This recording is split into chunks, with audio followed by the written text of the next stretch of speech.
People's lives are on the line, literally. So if my life is on the line, that's just a small thing in comparison to the people around the world that are currently in that situation every day. We're in a climate and ecological emergency. The government declared it. The whole world knows about it. And yet the government aren't acting as if that's the truth of the matter.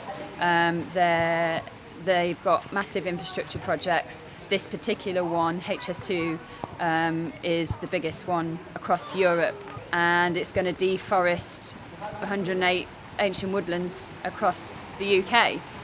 We can't afford to chop those woodlands down, and it hasn't been accounted for in the 120 years that it's going to take to become carbon neutral. No one's taken into account the fact that they're growing a couple of saplings and it's going to take like hundreds and hundreds of years for them to get to a place where we've got these trees that we're cutting down now are.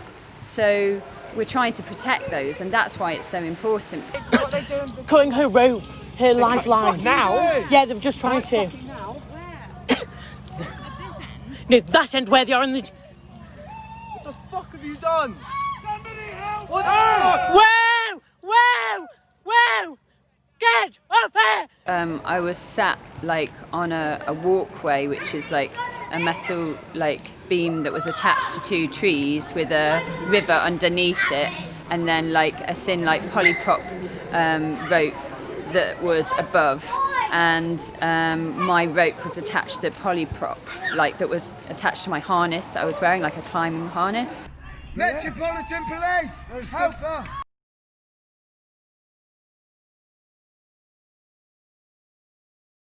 Essentially, like I was locked on or hooked on to the top line, so we never thought that they'd actually cut it and put our lives in danger, but they did. Help her! Yeah, I was on the beam for about 13 hours, which is a considerable amount, considering that I've never actually been on a walkway before, and I'm a relatively new climber.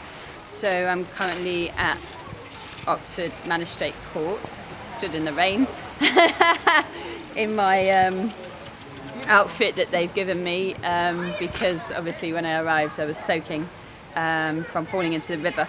And I'm here because I was arrested after they cut the line.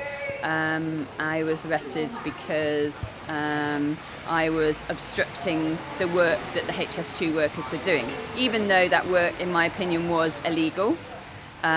Even though they don't have a bat licence, even though there wasn't an ecologist on site, even though it's outside of the boundaries of where they're meant to be felling trees, none of that really matters as far as the legal system's concerned. The only thing that matters is the fact that I was obstructing HS2 from doing their work by sitting on that line.